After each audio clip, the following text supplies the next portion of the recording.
Okay, welcome everybody to this edition of the Tesoro Aperitif concerts. Um, I say this before every single guest. I don't see any reason to change now. We are beyond blessed to have this lady with us this afternoon or morning or evening, depending on, where in the world and when in the world you're seeing this. I'm not going to give you a bio. She's going to do that. I'm just going to say, KR, Morrison, welcome. Hi, thank you. So give us the thumbnail 411 on you. On me, okay, well, I am a San Francisco poet who, since the pandemic, I actually spend my time in Southern California and also the Bay Area. I split my time between the two spots now. Um, I am a musician. I play in two all-female rock bands. One's called Harriet and the other one's called Unicron.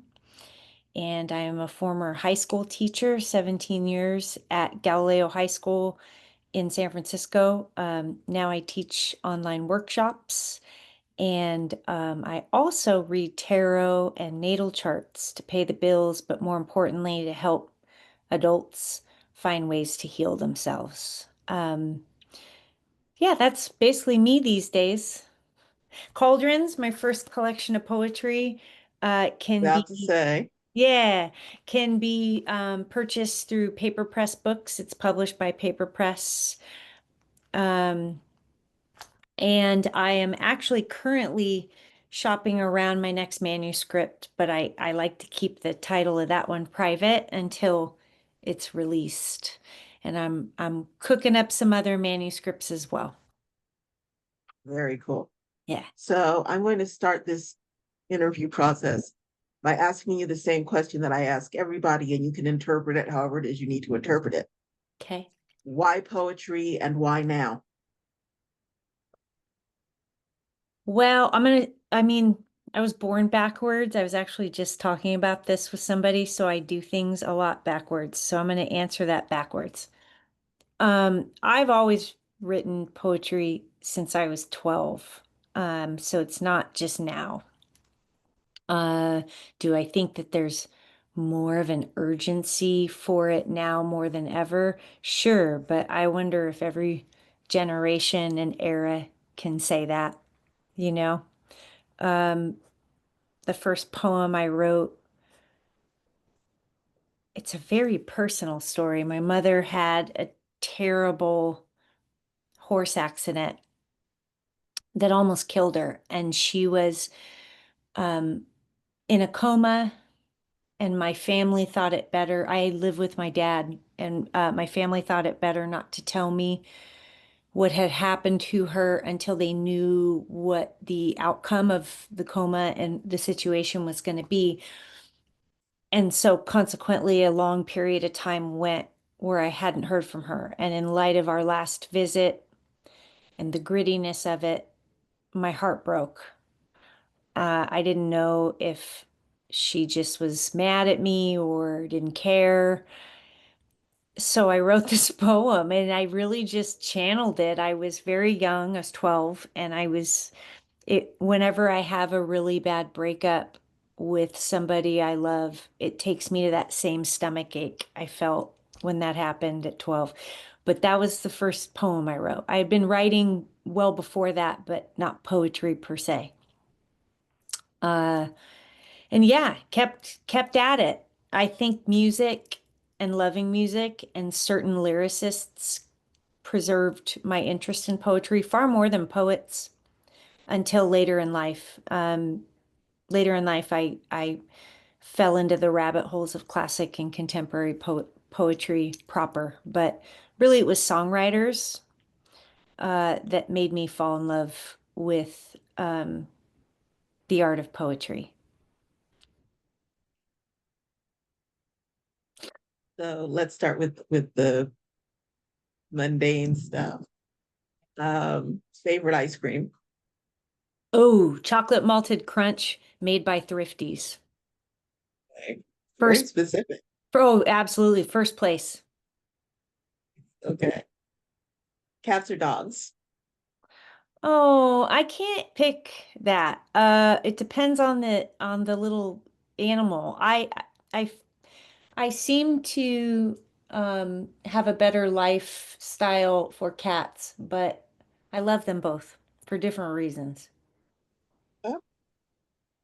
Um, Talk to me a little bit about what pushes you to write a poem. What pushes me to write a poem?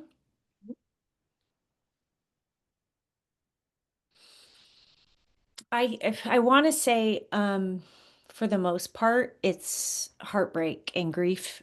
Um, I think I'm a true goth in that sense. I do not subscribe to the belief that you need pain and conflict to write a poem.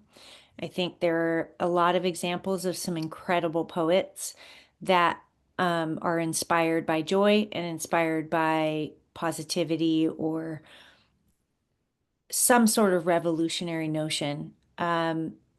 I find for me, what really gets my wheels turning is grief, pain, anger, any of all of the above. Anything that irks me, itches my spirit. Yeah. I know that with a lot of writers, they need to be, you know, certain place, certain time of days. With some of us, certain outfit. It can be anything. What's the setup? Can you write anywhere, or does it have to be a certain place, certain time? What's the process? I definitely, I have a process for editing and for returning to first drafts, but with regard to like a first draft, my process is do it when it comes. I've learned the hard way that if I wait for my process or wait for my perfect view or my perfect desk or whatever, it'll leave. And whatever the idea is, even if I just jot down notes for later, whatever that energy or that climate is of the poem or the space that I feel that I then put words and a structure to, like it'll leave me and go someplace else if I don't get it down in a journal or on a computer or on a napkin even.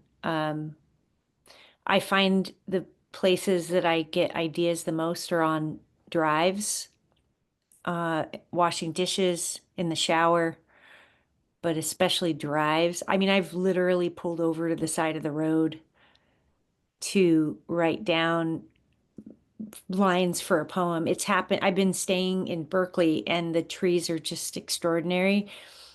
And I've had all these ideas come and I pull over and write them down because if I don't, I can't hold them. There a better time of day or night? Hmm. I mean, for me, I'm good at 3 o'clock in the morning. You know, but Yeah, I think before sobriety, it was always a very manic experience for me, under Moon. But I'm 5 years sober on August 18th, and since then, congratulations. thank you. And since then, I actually write different times a day. I definitely cannot write in the morning. Like, I've had some mentors and coaches try to get me to do morning pages. It's just not in the cards for me. The Yeah, most that I can write when I wake up is my dreams, and even that is, I get lazy. you're one up on me. I can barely manage a grocery list in the morning, so Yeah, I understand. I get it. Morning is not my season. Mhm. Um, what's the big plan? Do you want to just write and tour forever? Do you want to branch off into plays or movies, or what's coming up? I It's an excellent question, and I'm actually trying to answer that myself because I feel like in my head I have like a triquetra in the plan, and one of them is to be a poet and write collections that either help me or help others or both. The idea is that in helping me, other people say it helps them too.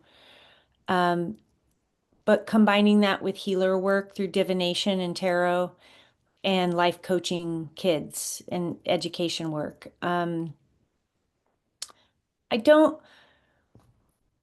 I try not, I try to stay away from like attachments to outcome as a writer. Do I plan to write forever? Absolutely. And do I plan to be part of communities that ask me to share what I write? Absolutely. It's not,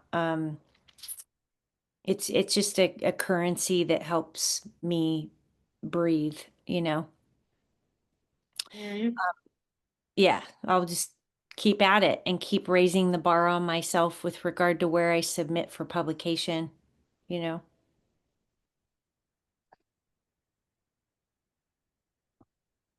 Where in the world,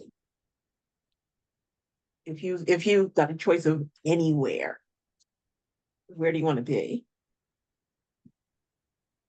now and in the future?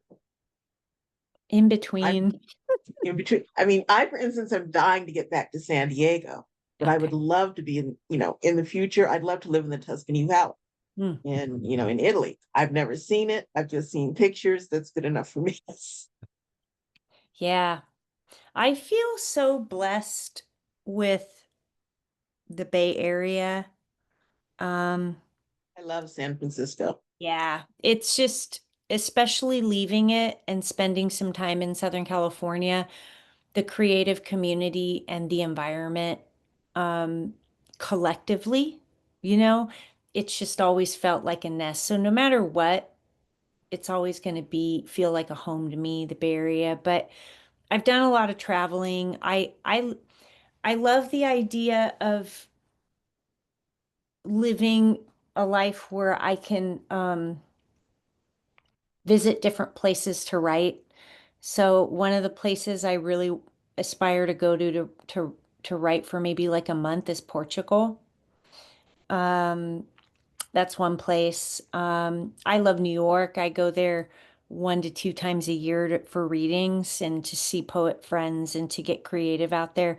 God, I would love a year out there, um, just writing and being part of that milieu. But my family is in Southern California, and then I have so much creative family in the Bay Area that I I'm not leaving them so long as they're vibrant, you know?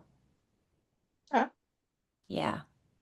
Maybe it's I have a lot of Cancer in my chart. Maybe it's that. Like I very nesty. I don't know.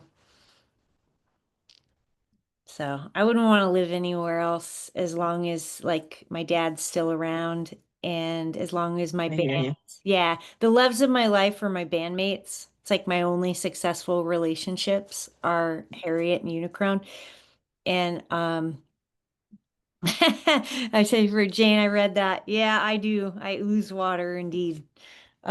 So yeah, like it's just a blessing to be able to play music with women, you know. I have family that's like, "Well, can't you start bands down here in Southern California?" And it's like asking a couple to like quit their relationship and begin again with someone new someplace else. It's, to find that is very special. So, So the last question is, can you describe yourself in 5 words? oh God. Always trying to be better. Is that five? Always trying to be better. It is five. There you go. Yeah. Okay, I think that'll do. That's what we really need to know. So for the next half hour, the mic is yours. All Work your right. magic, babe. Okay. I don't know that I want to hear myself for an hour, but I'll do my best. Or Half half an hour. hour. I'm sorry. Yeah. Yeah, hour, of course not, but half hour is what I meant. I don't know. I'll try. I am a huge fan. I'd love to listen to you for an hour, but 30 minutes is what we got. So Well, I knew that you were going to give me 30 minutes to read. So one of the poems that I did plan to read, um, because it's longer, so I usually never have time for it. Uh, is called Memoir of a Pirate Girl That Could and Did. I have to find it. Give me 1 second. I got confident that I would find it easily. And there we go.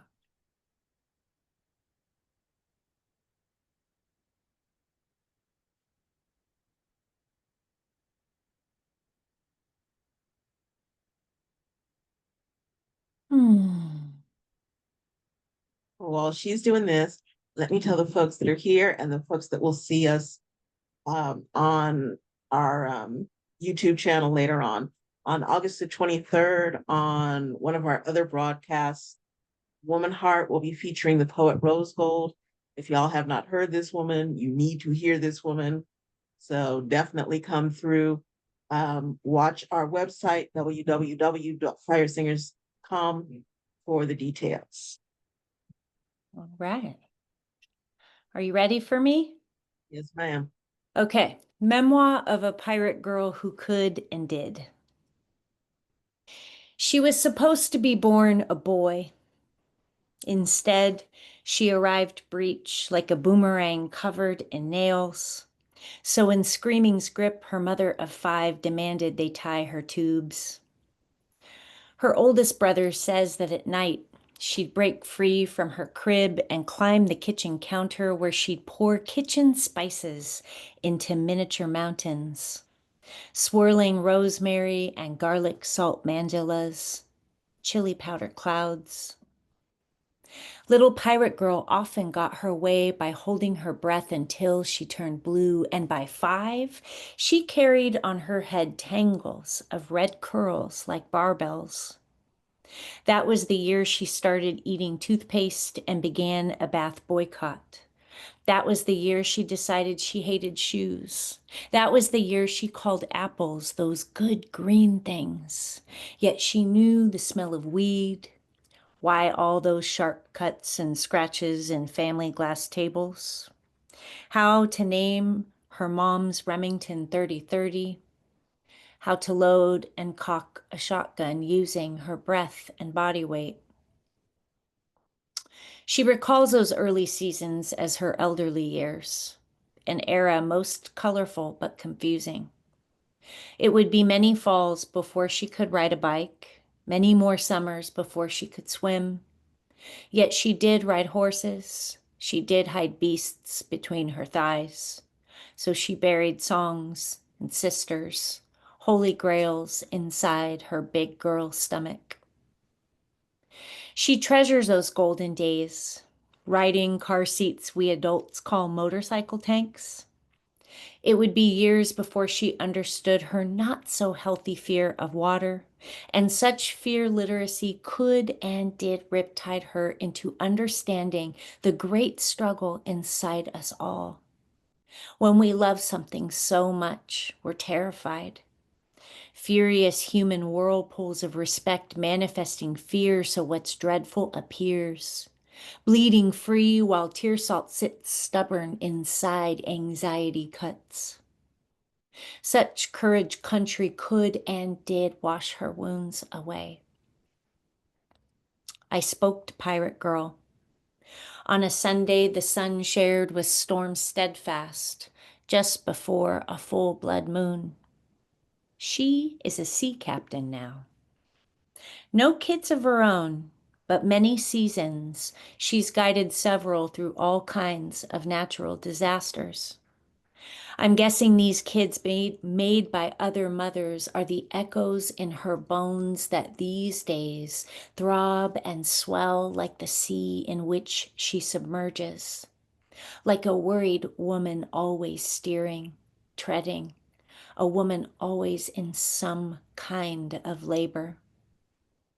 Pirate Girl has all kinds of stories.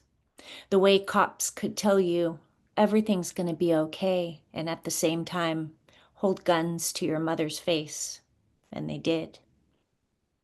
Which reminds her, She recalls 22 expressions of one exhausted but mostly free outlaw mother, and this same woman taught her how to handle pain bit by bridle.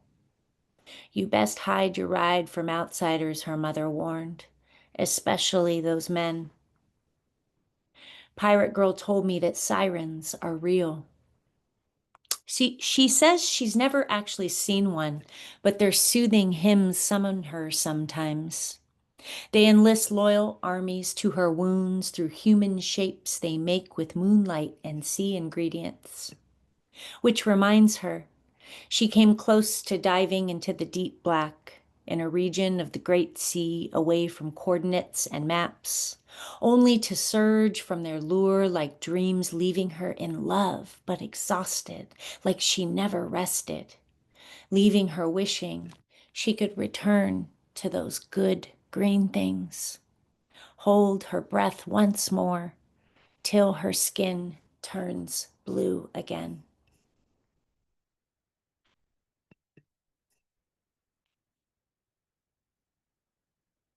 Are you there? All right. Oh yeah, we're here. We're listening. You're on Okay. fire. Okay. That was a memoir poem that showed up in Great Weather for Media's anthology a few years back. Uh, yeah, that was a heavy one. I haven't read that in a long time. It's usually too long. I'm going to read one from Cauldrons now.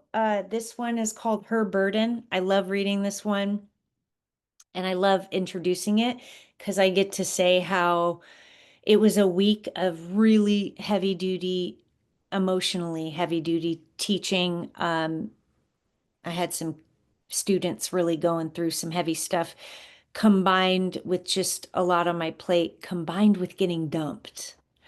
I got somebody broke up with me, and then I watched Thelma and Louise. And out came, speaking of things that inspire you, out came this poem, Her Burden. In 1 week, a woman can grow life, shoot a rapist, bleed out the last word while he leaks red hell on car fenders she waxes when she isn't waning. In 1 week, a woman can talk tears off suicidal bridges while she bridges words to new days dressed in smiles, preparing breakfast mixed with messages. Self-discovery over easy, pancakes that make pain too pass. In 1 week, a woman can become an armed robber, or she can nurse bottles and beers, and in the same week, bring freedom to kids she never raised but carries. While vacuuming others' mess, a woman can write a poem on hallways she architects inside her head that always she revises surveillances. She can burn down the world with flammable honesty, then discover fire extinguishers while men choke, cough, drop for cover. And that is in Cauldrons. You can also get a copy of it directly from me too. All right, let's transition to some newer ones. This one, I can't remember what the prompt was for. It was for Holly Hardy's Saturday Night Special. I can't remember what the theme was, but I did write this for her event. It's called Cayenne. I found him in the ashtray, a wicked little man. He told me I could cut him if I want, but then I thought there'd be nothing to hunt for the starving dogs. I lit a clove, maybe the smell of which might stir him to confess in forest fog. Smoke from the cigars of soul doulas escort me to a battered girl, swollen and shivering, curled up in his Cadillac trunk. I tied him up using cattle wire I'd saved for just the right occasion. Soaked in moonshine, a cayenne rag I shoved in his seven of swords, serial predator mouth.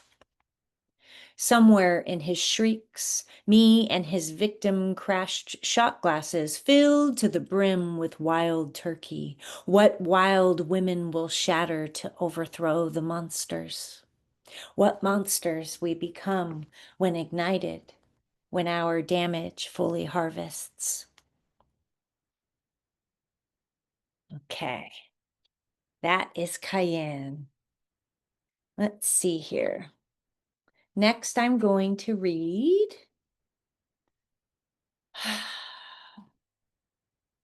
a new one I wrote around the time, I guess it's not all that new, but this came out of the new administration. They were fresh in office and all the executive orders, and amidst everybody else, all of my anxiety and literally feeling like I couldn't catch my breath. Just daily, these updates of these changes that were insane. And I wrote this. It's called Return Me to Breath. Return me to breath into women winds. May I fly over speeches of toxic figureheads. Today, I met a woman who can't afford to cry. So I held her breath instead, searching in her ashes for a portal to the hearth tucked below her throat. Using my rage, I shapeshifted into a torch found inside this woman, an exhausted owl harboring a rabbit left for dead. By humans, it burrowed from its own ruthless race. Return me to the corridor where refugee children go to scream, where I find my inner child cold and afraid in the hollow of an oak tree, protecting her, a wolf and a raven ready to teach her rebel things. Return me to Zapatista places, where women smear their monthly moon over the bones of their weathered faces. Red war paint rich with starseed revolutions. Bullets drape the breasts of those who know all too well, dictators and conquistadoras. Return me to the world in my belly, spirit wings feathered in fish swimming up the vertebrae of my grandmothers. Around my wrists wreathe forests, harvesting secrets ready for banishes and arrowheads. Return me to breath, to the world in my belly, where there are curandera hymns summoning fresh weapon songs, fertile tears without a cost.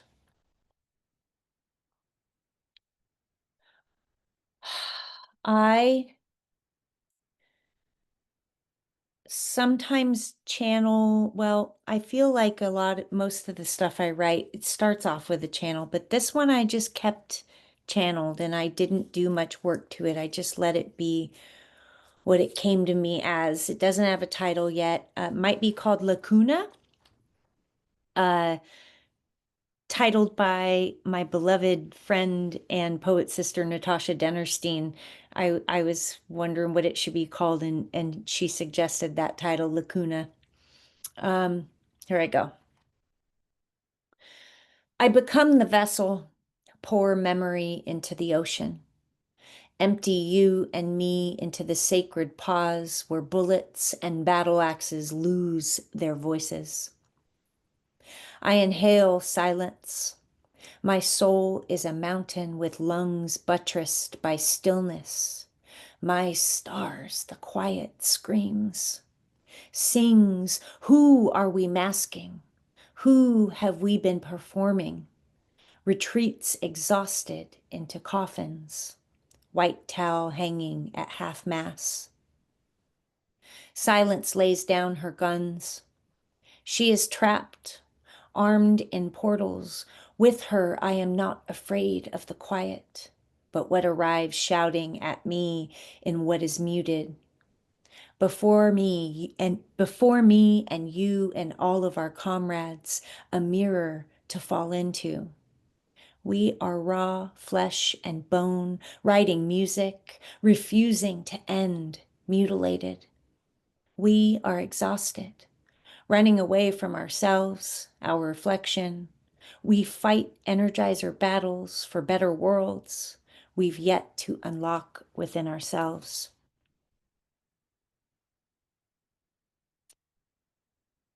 I wrote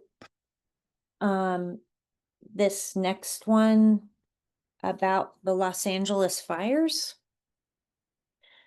It's called pagamento, which is a term for an offering to Earth Mother.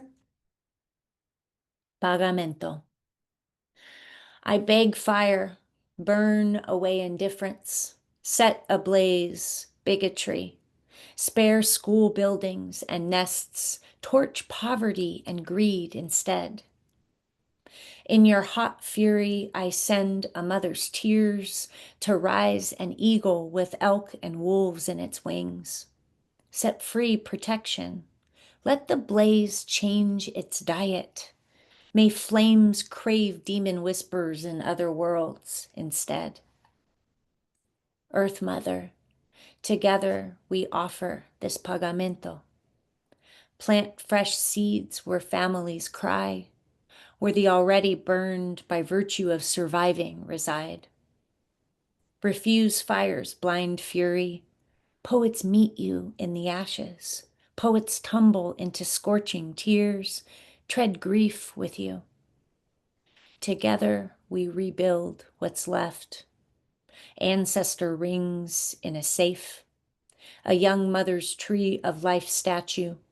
Below hardened soot, may we find emerald, regrowth green, possibility. Earth Mother, from our soul pockets, hear our apologies. Pagamentos, payments for the wreckage, rapes stoked by his systems already burning us away. Send the rain, soothe and cleanse sadness and confusion. In collective weeping, may rebirths dance, may new poems grow, new wilderness, new homes, new communities.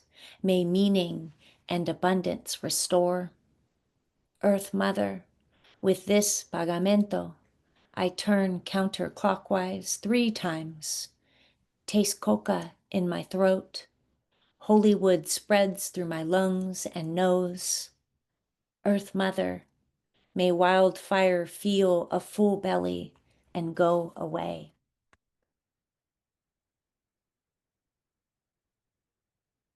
I'm going to shift the tone and read something a little lighter and more fun now. I wrote this for 2 lovely women's Moondrop Productions reading. Kalechi and Cassandra put it on. It's here in the Bay Area, and it was called Mixtape. The theme was mixtapes and music and songs, and I wrote this for it. It's called Mixtape. There's a poetic form sealed inside Soul Coffin. I cried it out way back before the internets. Into a Victorian tear catcher, mourning those days when love letters were arranged by a collective of music gods that salvaged me and you and everyone who felt uncomfortable in their skin and names. Their songs were birds and we flew into them, into the hearts of lovers. Let me tell you how much I love you. We began with a song, subtle in its heaviness, gripping in its sounds, a web to catch you. Recruit flies listening toward their evolution into a spider. Song 2 brought it down a notch. Let the senses rest. Invite the mind to take over. Come think with me. Small clues like caves into my affection for you. Song 3 keeps things steady. Somewhere in the middle is when the strings strum confession in their diary messages. Wait, is this lyric in this song a clue? All I know is every single song was enlisted. Travel into country so special that only songs qualify as maps. Each one a landmark where I find wishes made of kissing you. The last song has a revolutionary job. Keep 'em coming back into the beginning. Keep us searching those tapes where the past gets to breathe, live a little, stretch us back into our South Node selves. These kids in their ear pods, they don't know. I dream about them, those tapes. In my car, songs like extraterrestrials. If you were lucky, you got a lover who made you one, even when they were mad at you, especially when they were mad at you. Those were some of the best song mixes. Carefully selected song number 4, a hint of impending makeup sex. Drives in transition, never have I felt more grounded in the in-between on 4 wheels. Getting lost in the scavenger hunts, love lettered to me by the best of them on a mixtape. That one's fun. Woo! All right. Let's see here.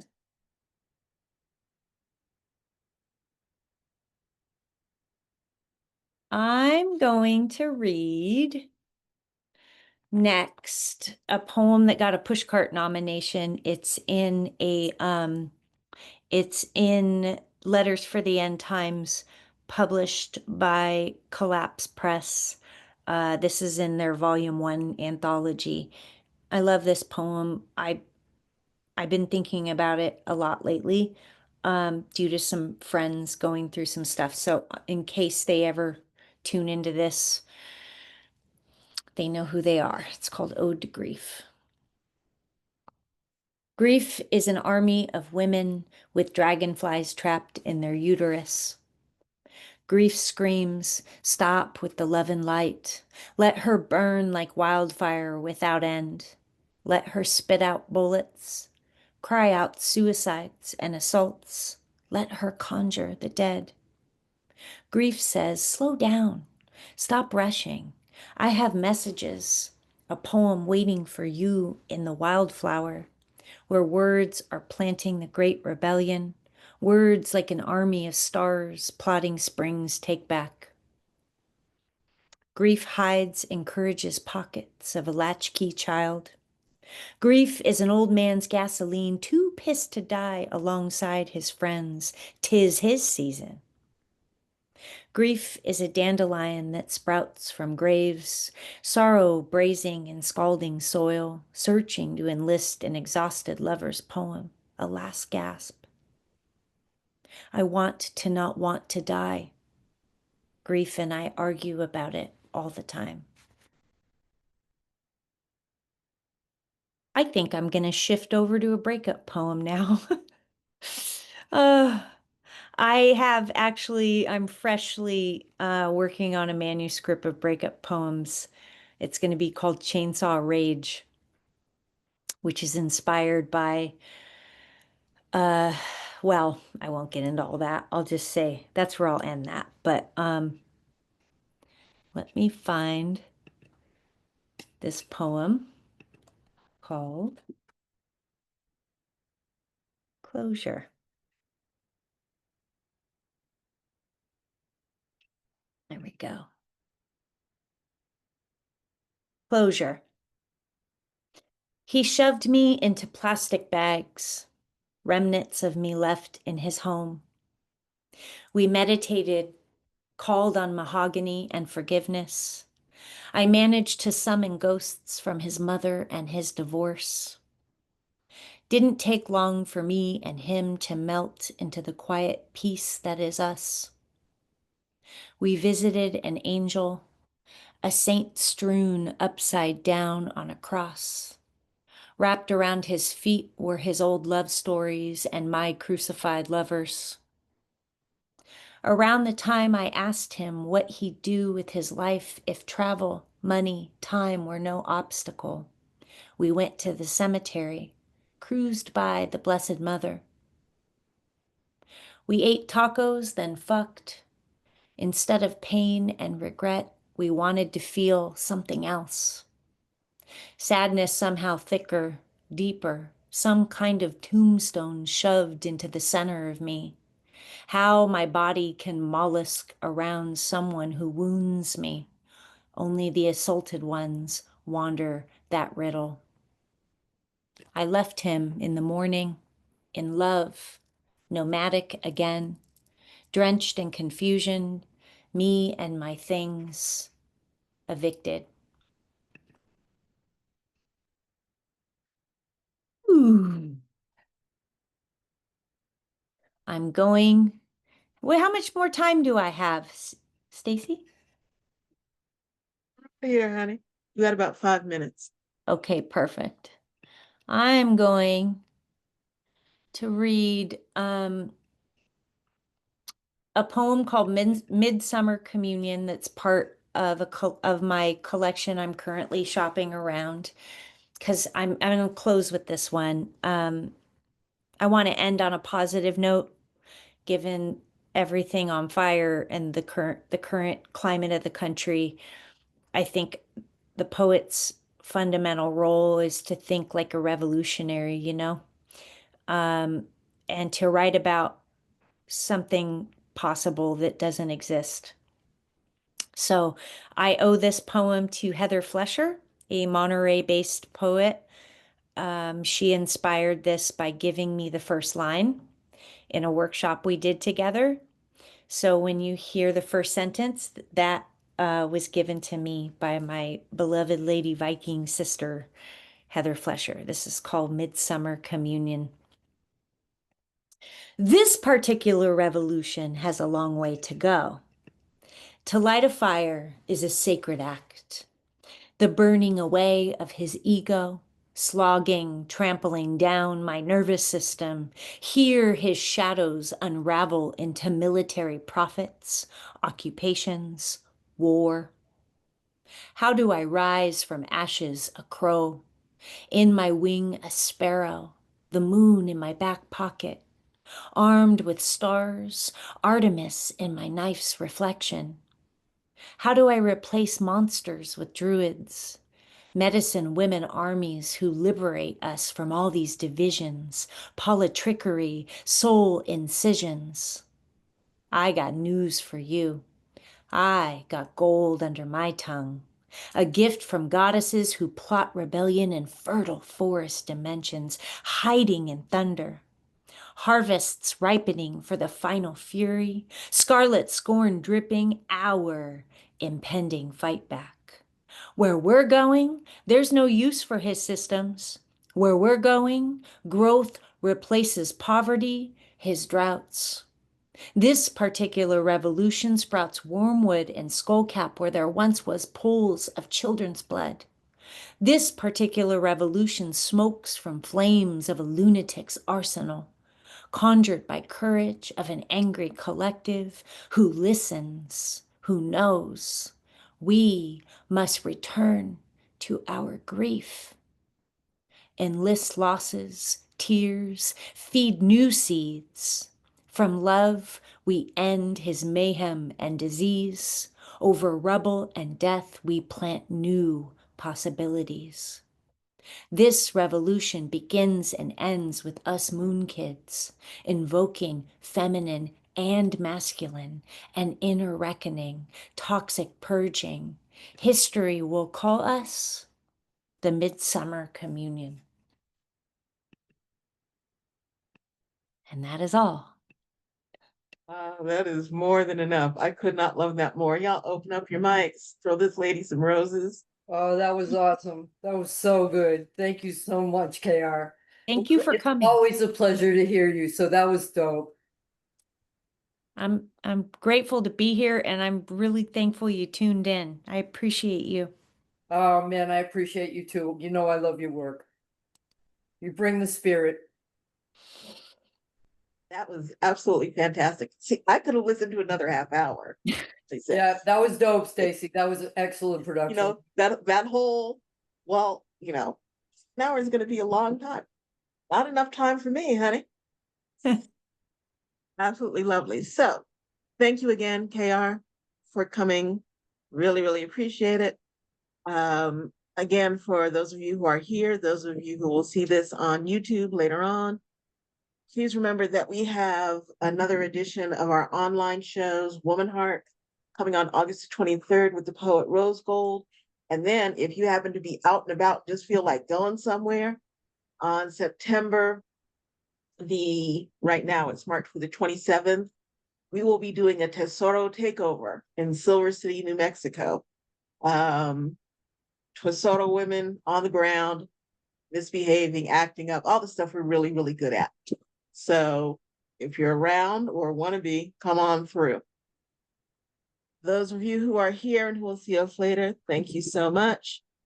Try and take it easy. It's not always easy these days. And one way or the other, we will see you around the block. Stacy, thank you for doing this. This is really cool. Oh, darling, you are more than welcome. Like I said, I've been such a fan for such a long time.